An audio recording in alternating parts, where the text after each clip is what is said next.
ini mungkin pemikirannya saja. Semua agama itu semuanya mengajarkan kebaikan. Jadi apa harus kita berbeda dengan itu? Mungkin kadang-kadang kita diajukan dengan pertanyaan itu. Anda merasa benar sebagai Muslim, sedangkan yang lain juga mengajarkan kebaikan. Gimana kita mensikapi? Baik, gini Mas, konsepsi agama itu kan bisa diuji dalam 3 aspek.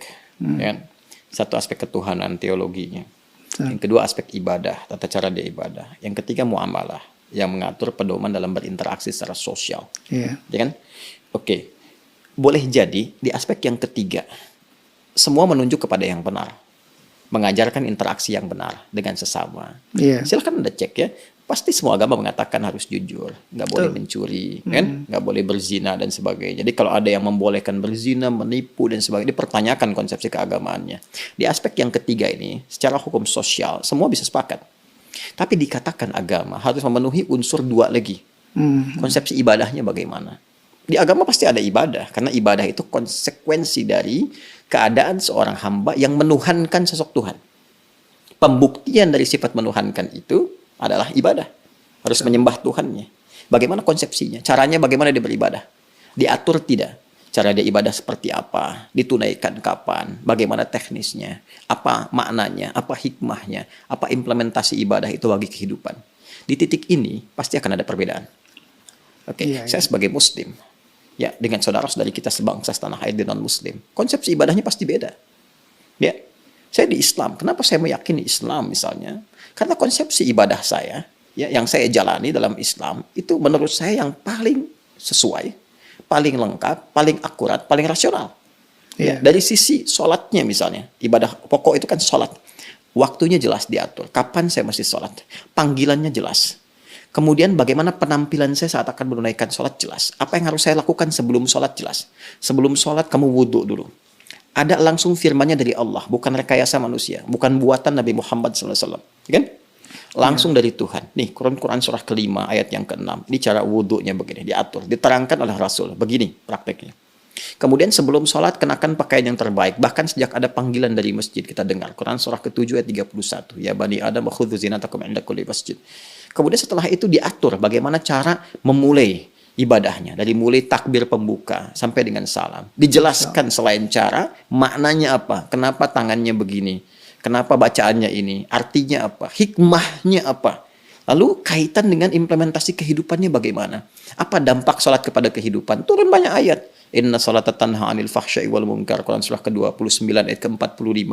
Nanti sholat ada kaitan dengan ketenangan hati, sholat kunci kebahagiaan, kesuksesan, dan dibuktikan oleh jejak sejarah. Orang-orang dulu ketika dia sholatnya benar, terjadi itu semua. Nah, ini yang menjadikan kita yakin sebagai Muslim memeluk Islam. Bagi penganut agama lain, punya konsepsi sendiri. Kita nggak bisa paksakan semua sama di titik ini dalam konsep keberagamaan. Apalagi kalau sudah masuk ke konsep teologis, ketuhanan. Ya kan? Nah, untuk menentukan agama ini, ya benar sebagai agama, kan mesti punya konsep ketuhanan. Nah, Islam pun menawarkan kepada kita secara ilmiah dan objektif untuk menguji bagaimana sih standar untuk menetapkan zat itu sebagai Tuhan, ya kan? Apa ukuran-ukurannya? Maka Islam menyampaikan, misalnya di Quran surah ke-42 Asy-Syura ayat yang ke-11, laisa kamitslihi syai' di ujung ayatnya. Ya, sifat Tuhan itu nggak boleh sama dengan selain Tuhan. Ya, harus beda, 100% harus berbeda. Ya, jadi kalau misalnya manusia ini lemah, maka Tuhan mesti lebih kuat. Nggak boleh sama dengan makhluk. Kan? Kalau manusia berpasangan, Tuhan itu harus esa, harus tunggal misalnya. Demikian banyak hal yang bisa ditampilkan. Nah, konsepsi teologi ketuhanan ini setiap agama itu pasti berbeda. Ya kan? Nah, tinggal kita uji. Kan negara memberikan kepada kita hak penuh, merdeka untuk memilih. Dan dahsyatnya, Al-Quran memberikan kesempatan kepada kita itu secara merdeka. Terbuka untuk memilih. Bahkan dalam aspek teologi, di Quran surah ke-47 Muhammad, ayat yang ke-19. Kata Allah, fa'lam. Anda mesti punya dasar pengetahuan. Annahu untuk menetapkan la ilaha illallah. Untuk menetapkan tiada Tuhan selain Allah. Jadi untuk menetapkan konsep ilahiyat, teologis, ketuhanan, yang meyakinkan kepada kita, oh ini Tuhan saya Allah. Ya kalau ditanya, kenapa Anda nggak pilih Tuhan yang lain? Kata Allah, Anda jangan sekedar bersyahadat, misalnya mengatakan asyhadu an la ilaha illallah. Itu syarat pertama menjadi Muslim, syahadat. Tapi kalau Anda ingin kuat, Ya dengan syahadat itu, dengan keyakinan teologi Anda itu, menuhankan Allah. Ini ilmunya loh. Makanya di Islam ada akidah, ilmu tauhid, fikul akbar. Nah, jadi boleh jadi semua agama itu punya konsepsi yang sama dalam aspek muamalat, interaksi sosial yang membawa norma-norma kehidupan dalam ragam interaksi sosial. Tapi bisa berbeda dalam konsepsi ibadah dan ketuhanan. Dan aspek ketuhanan yang paling pokok. Ya kan? Iya, iya. Jadi kalau semua sama, berarti kan mesti ada yang spesial yang beda kan? Ya, betul. Nah, itu yang menjadikan Anda, saya, kita melihat yang spesial ini bagi saya, konsepsi Islam sangat jelas, tidak ambigu. Ya, menentukan ketuhanan jelas. Fa'lam annahu la ilaha illallah. Innani anallahu la ilaha illa ana fa'budni. Ya, saya Allah, kata Allah, nggak ada Tuhan yang dipertuhankan selain saya. Ya, maka sembah saya. Nah, saya mencari, saya membandingkan, melihat dengan keyakinan lain, saya temukan yang paling jelas. Tidak ambigu, tidak susah dipahami sebagai muslim ya.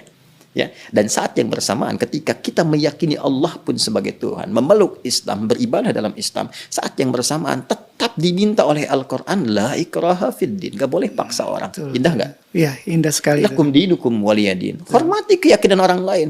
Kamu meyakini Islam sebagai agama yang benar? Iya, tapi hormati orang lain juga.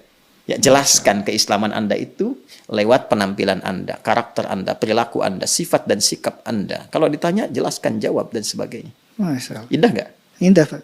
Ya, jadi di situ titik perbedaannya. Jadi nggak bisa kita katakan semua agama sama, karena konsepsi dasarnya itu berbeda. Iya, iya. Paham sekarang ya? Betul, betul. Nah, kalau paham berarti nggak ditanya lagi. Ya, mungkin kita luruskan, Ustaz. Jadi, Berarti ada yang bengkok. iya. Ya, yang diluruskan pernyataan saya atau ada masalah nih di luar. Yang berkembang sampai Anda angkat kaki gitu. Yang berkembang di masyarakat, Ustaz. Jadi, Muslim yang semakin berilmu, otomatis makin toleran terhadap masyarakat di sekitarnya. Mungkin bisa dibilang begitu, Ustaz. Ya, bisa disimpulkan demikian toleran dalam aspek-aspek yang perlu ditoleransi. Betul, betul, betul. Dan ini ekspresi toleransi itu pun sesuai dengan kebutuhannya. Jadi jangan berlebihan juga. Nggak bisa toleran itu misalnya, ini lebih berkembang lagi, ikut-ikutan beribadah sesuai dengan agama-agama orang lain. Ya, mungkin itu ya. Anda nggak bisa toleransi ikut ke tempat ibadah orang. Justru itu intoleran yang sangat tinggi. Iya. Paham nggak maksudnya? Paham, Ustaz. Paham. Apa coba? Ulang lagi nanti. Bukan. Intoleran yang sangat tinggi. Kenapa? Iya, Kenapa? Karena saat dia kebebasan. hadir di tempat orang itu, hati dia meyakini bahwa itu salah. Iya, iya. Tapi dia terpaksa hadir di situ untuk mewujudkan konsepsi yang salah. Iya, iya. Saya toleran nih, datang ke tempat ibadah orang lain. Tapi di hati dia mengatakan ini salah nih, ini nggak benar nih. Iya. Nah, itu kan kalau dalam bahasa agama, nifak, munafik, hipokrit gitu kan. Iya. Jadi saya kira itulah. Ya, terima kasih Mas Klik nih. Aduh, ini kita panjang lebar ini ya membahas. Mudah-mudahan ini menjadi tambahan pengetahuan dan pelurusan dari hal-hal yang mungkin menyimpang di pemikiran masyarakat kita. Tapi saya tetap berikan catatan, sikap saling menghormati, menghargai juga penting gitu diwujudkan. Jadi jangan karena satu pernyataan dan sebagainya kita menjadi bermusuhan. Betul, tidak. betul. Jadi tempatkan sesuatu pada tempatnya. Tetap kita datang dengan suasana ilmiah, Ya. ya, berargumentasi dengan cara yang bijak, yang sehat, ya, tanpa harus menghadirkan kegaduhan-kegaduhan yang justru melahirkan sifat kontraproduktif dalam berkehidupan berbangsa bernegara. Saya kira itu. Terima kasih. Terima kasih, Ustaz. Bincang-bincang kita. Mudah-mudahan nanti kita akan bisa berbincang lagi di masalah yang lain. Terima kasih itu tentang ilmunya, Ustaz. Pemirsa, begitulah perbincangan kita dengan guru kita. Dan mudah-mudahan kita bisa menarik kesimpulan yang baik, mendapatkan tambahan ilmu dari apa yang kita perbincangkan tadi. Kita akan kembali berjumpa di masalah yang lain. Saya Klik. Assalamualaikum warahmatullahi wabarakatuh.